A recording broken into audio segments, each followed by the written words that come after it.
Happy fall, everybody. It's Tammy back here in Great Lakes Junction kitchen. I had a couple of people ask me for this recipe and I thought I'd turn my camera on and share it. It's for flourless cookies. Simple recipe, comes together really fast, and they taste great. So follow along.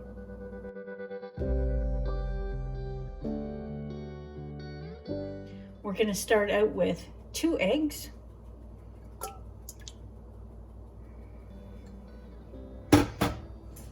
And a teaspoon of vanilla.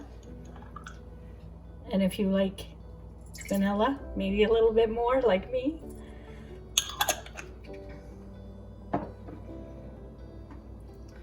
I've got 1 cup of peanut butter.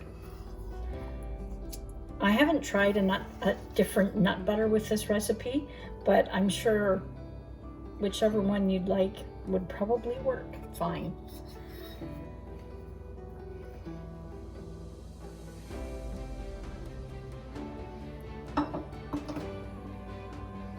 That's it. We're going to give this a little whirl until it gets going and gets blended.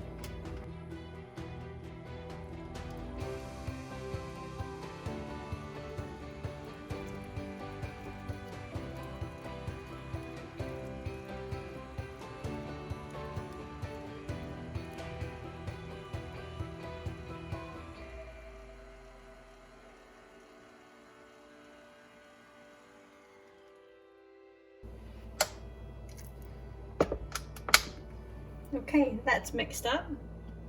Now we have 3/4 of a cup to 1 cup of rolled oats.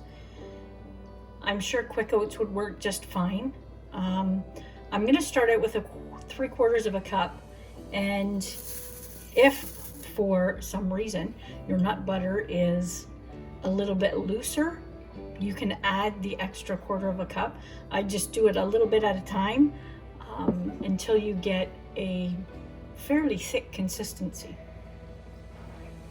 We have 1/2 cup of sugar, and we're going to mix that.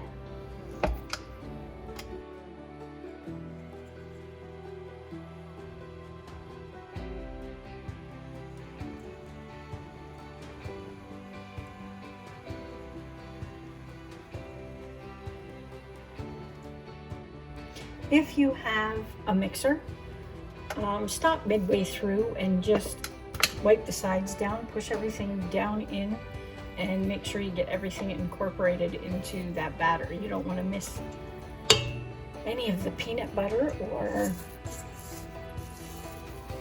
any of the oatmeal.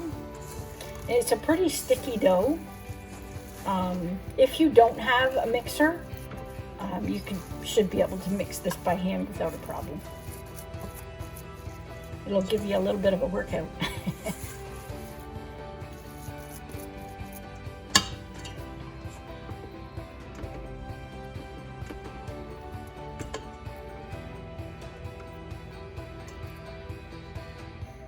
There we go. We'll spin it for a few more minutes.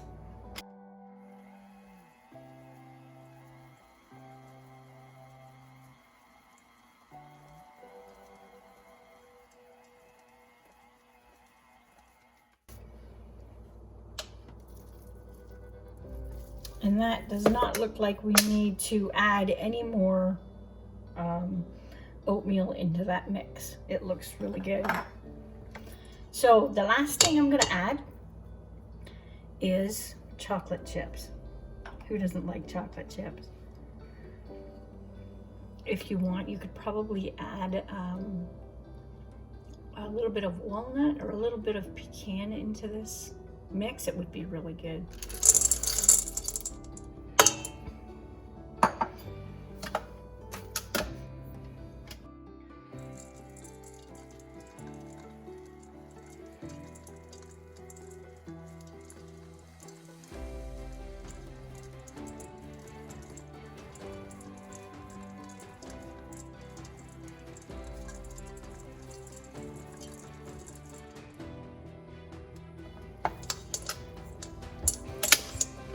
That's it. It's that quick. Now I'm gonna bake these. I just use a little, a small scoop. It's actually a cookie scoop that I have. I don't even know where I've got it from. It's been so long now, but it is a small ice cream scoop, or a melon baller would work too, to form your cookies. And then you want to just push them down a bit onto the tray. So we'll be right back and we'll do that. Okay, I'm back. This is, and you probably can't see the actual width of it, it's probably about 1.5 inches. You can see on my finger. That's all I usually make my cookies. They're relatively small, but if you want bigger cookies, go ahead and make bigger cookies. They tend to go a little bit further here.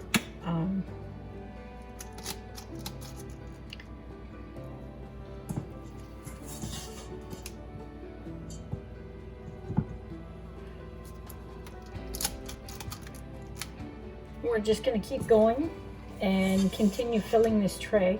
Leave a little bit of space in between them because they do expand when they bake. So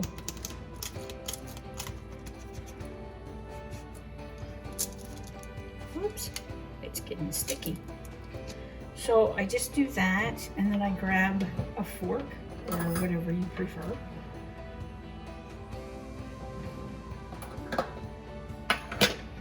And push them down a little bit.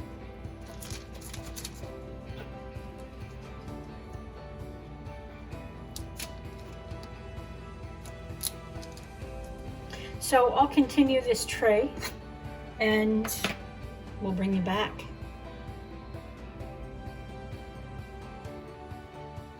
Okay, there they are. Our pan is done. I'm going to put them in the oven at 350 for anywhere between 8 to 12 minutes. Just depends on your particular oven, if it's hot or not. And if you have one side of your oven that's hot, you might want to flip your pan halfway through so they cook evenly. So once they're done, I'll bring you back and you can see the finished product. Okay, they're all done and ready. They didn't spread out as much as I thought they were going to, but they spread out a little bit. So that was 8 minutes in my oven, but my oven tends to be a little on the hot side. So we just let them cool for a little bit and then put them on a cooling rack and let them cool the rest of the way. And they're done. I've got 2.5 dozen out of that recipe. So, I mean, if you need more, just double the recipe. But they are really, really good. I'm sure you could probably put a few other add-ons into this recipe as well if you wanted to try it out and mess around with the recipe a little bit. But it's a good basic recipe. So, hope you enjoyed it. If you did, give us a thumbs up. Hit that subscribe button and the bell and be notified for all the future videos coming out. Hope you have a great day. We'll see you next time. Stay safe.